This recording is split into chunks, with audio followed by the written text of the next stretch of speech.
Simultaneous actuation of launch switches. Hands on keys and switches. Ready. And key turn in 3, 2, 1. Initiate.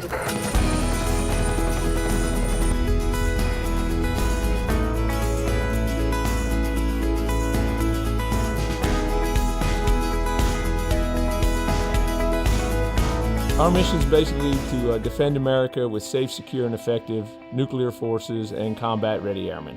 Cascade County is in north-central Montana. It's got a population of around 81,000 people, 2,100 square miles, and we're about 90 miles south of the Canadian border. The base has been here since the 40s.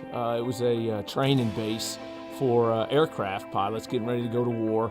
Our mission is spread across the 13,800 square miles of Montana countryside. That spans 7 different counties. We started seeing conflicts with cellular towers. 20 years ago, we didn't have to worry about those conflicts. Well, that changes over time. So part of this joint land use study allowed us to take a look at how does wind generation or how does cellular towers interplay in making those land decisions. We had an incident occur with a helicopter en route out to a launch facility. There was an assault team aboard. They were on a training exercise going out to the facility, and a cell tower had been erected without the knowledge of the Air Force Base, and it was right in the flight path.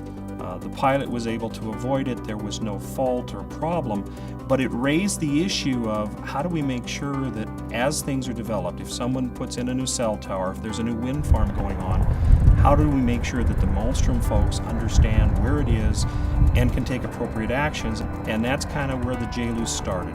Joint land use study is a document that is created both by the local community and Malmstrom Air Force Base, or any Air Force Base or any installation for that matter, that basically pertains to encroachment issues at the base that could hamper the mission or possible missions that could come to that base. The process is you have to get a nomination from the base to start with. They have to nominate up through their chain of command, expressing the reasons for a joint land use, the needs for it. Once it gets cleared through the process, then it goes to OEA. OEA provides funding and technical assistance in drafting a scope of work.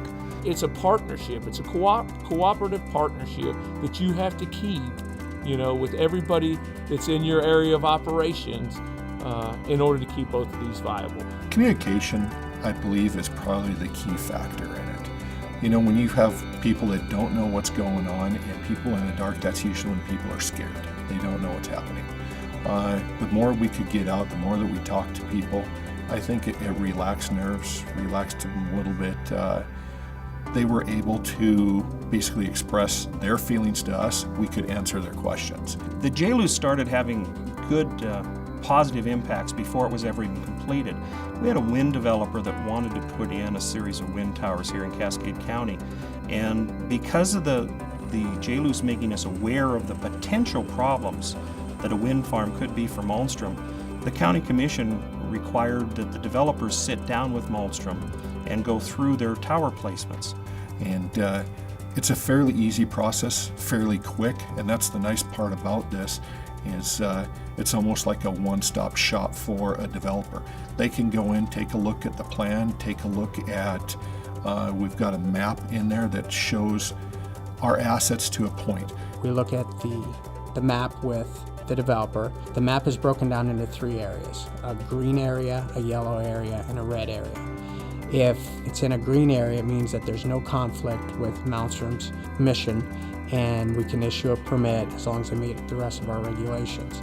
If they're in a yellow area, then we know that there may be some areas there that have sensitivity to the mission that Malmstrom has in the community. The third portion of the map would be a red or a no-build prohibitive area, and that's usually the zone right around where either a missile is located or has to do with a flight plan, or maybe the wiring out communication systems out to the field, etc. So we would prohibit a developer from working in that area.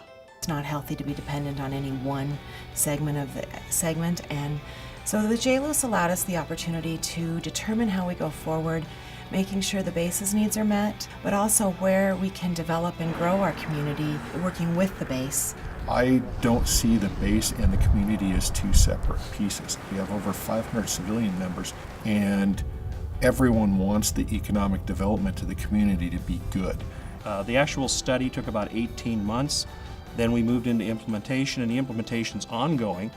And from my standpoint, it never really stops. We did not want this just to sit on the shelf and collect dust. We wanted this to be a living document that we could use as a tool within our planning toolkit to help us make land use decisions, not only for us, but for future generations to come.